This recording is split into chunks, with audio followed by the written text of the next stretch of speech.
On March 12, 1947, President Harry Truman announced the Truman Doctrine as a response to Soviet geopolitical expansion efforts. He granted Greece and Turkey $400 million in military and economic aid. The Truman Doctrine was considered the beginning of the Cold War. When historians look back at the Cold War, they look to events like the Vietnam and Korean War and see the negative outcomes that have come from it. By explaining to you the historical relationship between the United States and the Soviet Union, the reasoning behind the Truman Doctrine, and why the United States decided to step in, I hope that you will understand the then urgent need for the Truman Doctrine to be passed. After the attack on Pearl Harbor, the past concerns over unemployment after the Great Depression turned into concerns about the future of the U.S., as we are uncertain of our future as a nation. After the U.S. and its allies defeated the Axis powers, we gained a new confidence as a new world superpower. Unfortunately, the war had left Europe war-torn and susceptible to the U.S.'s new enemy, the Soviet Union.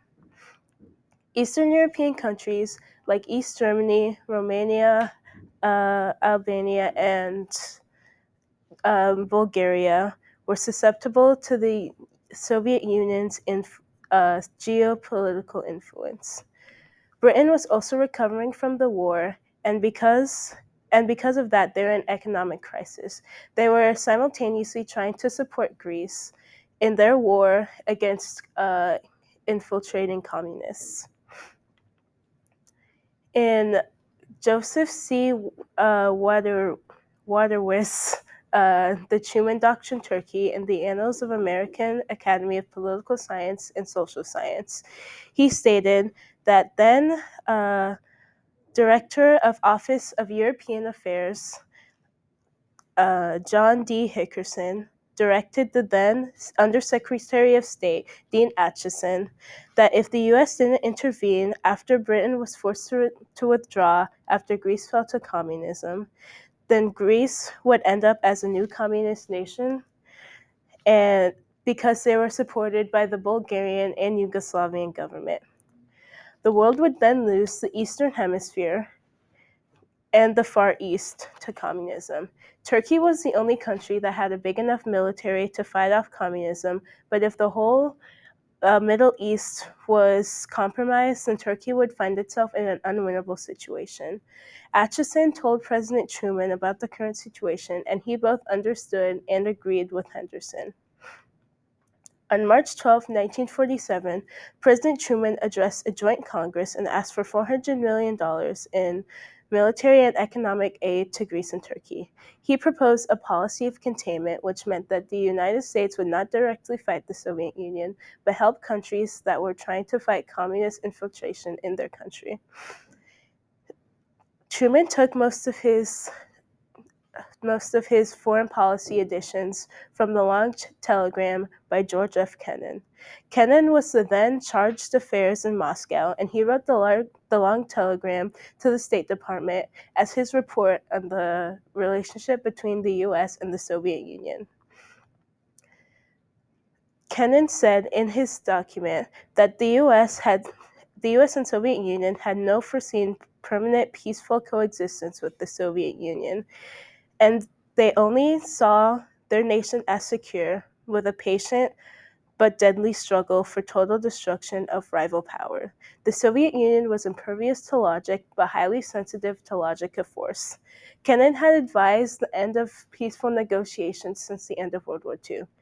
Kennan also said, "We must formulate and put forward for other nations a much more positive and constructive picture of what sort of world we will look to see forward. It is not enough to urge people to develop a political process similar to our own. Many foreign people, in Europe at least, are frightened and tired, are frightened by experiences of the past, or at least and are not in the least interested in abstract freedom than in security. They are seeking guidance rather than responsibility, and we better be able than Russians to give them this, unless we do, Russians certainly will." The Greek-Turkish aid bill passed the Senate 67 to 23 and passed the House 287 to 108. The main argument against the Truman Doctrine was addressed by Senator Arthur Vandenberg during the bill's debate. It was that the aid would bypass and undermine the United Nations as their main goal was to cooperate with its members in ensuring global democracy. The United Nations said itself that joint aid by the UN and financial backing from the World Bank would be enough to put Greece back in a stable position, not like a unilateral effort, which could potentially cause conflict. Truman had previously addressed this point in his initial address. To ensure the peaceful development of nations free from coercion, the United States has taken a leading part in establishing the United Nations. The United Nations is designed to make possible lasting freedom and independence for all its members. We shall not realize our objectives, however, unless we are willing to help free people to maintain their free institutions and their national integrity against aggressive movements that seek to impose upon us totalitarian regimes. This is no more of a frank recognition that totalitarian regimes impose on free people by direct or indirect foundation aggression undermine the foundations of international peace and hence the security of the United States. The US was not undermining the UN, only acting as an extension towards the goal of global democracy. After learning about the historical relationship of the United States and the Soviet Union, the Truman Doctrine's main source, the long telegram, and why the U.S. was the one to fill the opening after Britain was forced to withdraw, I hope you now have a new understanding of the Truman Doctrine and appreciation for Cold War history.